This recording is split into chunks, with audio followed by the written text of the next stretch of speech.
அனைவருக்கும் வணக்கம். அகோரமூர்த்தி வரலாறு பற்றி தெரிந்து கொள்வோம். சிவபெருமானுக்கு 5 முகங்கள் இருக்கிறது.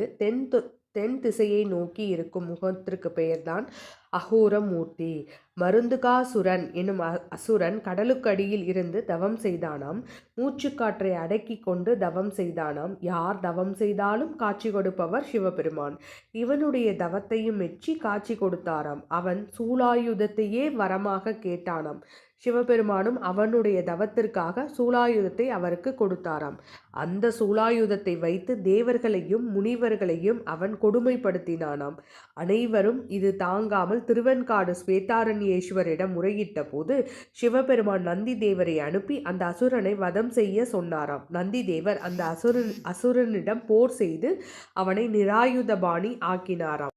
உடனே அந்த அசுரன் வரமாக வாங்கின சூலாயுதத்தை வைத்து போர் செய்ய தொடங்கினானாம். நந்தி தேவர் அது சிவபெருமானால் கொடுக்கப்பட்டது என்பதால் பணிந்து நின்றாராம். அசுரன் 9 இடத்தில் நந்தி தேவரை குத்தினானாம்.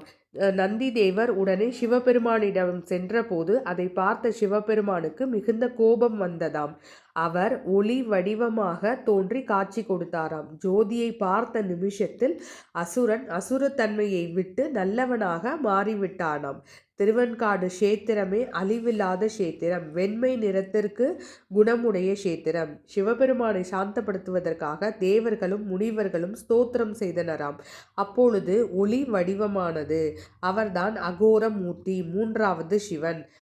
அந்த அசுரன் சிவபெருமான் திருவடியில் விழுந்து, எனக்கே நீங்கள் சரணாகதி கொடுத்த பொழுது அனைவருக்கும் நீங்கள் அனுக்கிரகம் செய்ய வேண்டும் என்று வேண்டிக் கொண்டானாம்.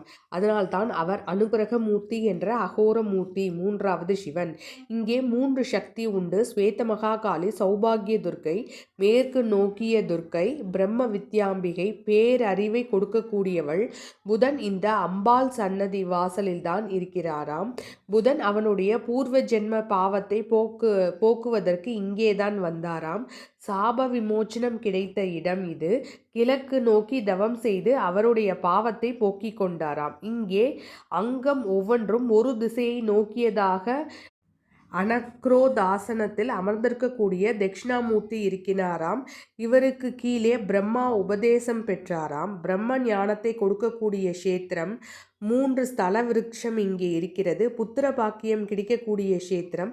சமயக்குறவர்கள் 4வரும் இந்த கஷேத்திரத்தில் பாடியுள்ளனர். இதற்கு சான்றாக பன்ரொட்டியை சார்ந்த அச்சுதபல பாதர் என்ற செல்வந்தருக்கு புத்திர பாக்கியம் கிடையாது. அவர் ஜாதகத்தை பார்த்தபோது அனைவரும் இவருக்கு புத்திர பாக்கியம் இல்லை என்று கூறினார்களாம்.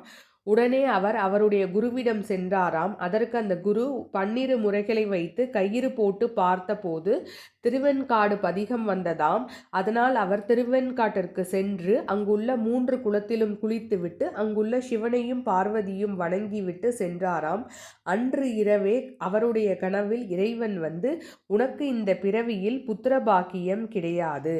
ஆனால் நீ திருவெண்காட்டு பதிகம் பாடியதாலும் திருவெண்காட்டிற்கு வந்து அன்ற 3 குளத்தில் குளித்ததாலும் இந்த பிறவியில் உனக்கு புத்திர பாக்கியம் உண்டு என்று கூறினாராம். ஆகவே புத்திரம் பாக்கியம் வேண்டி இருக்கும் அனைவரும் இந்த கஷேத்திரத்திற்கு ஒரு முறையாவது வந்து இந்த குளத்தில் குளித்துவிட்டு ஸ்வேதாரண்யேஸ்வரையும் அம்பாளையும் வணங்க வேண்டும். மேலும் இது 2000 ஆண்டுக்கு முற்பட்ட கஷேத்திரம், யுகம் கண்ட கஷேத்திரம், ஞானத்தை கொடுக்கக்கூடிய கஷேத்திரம், புதன் பகவானுக்கு மிகவும் பிரீத்தியான கஷேத்திரம்.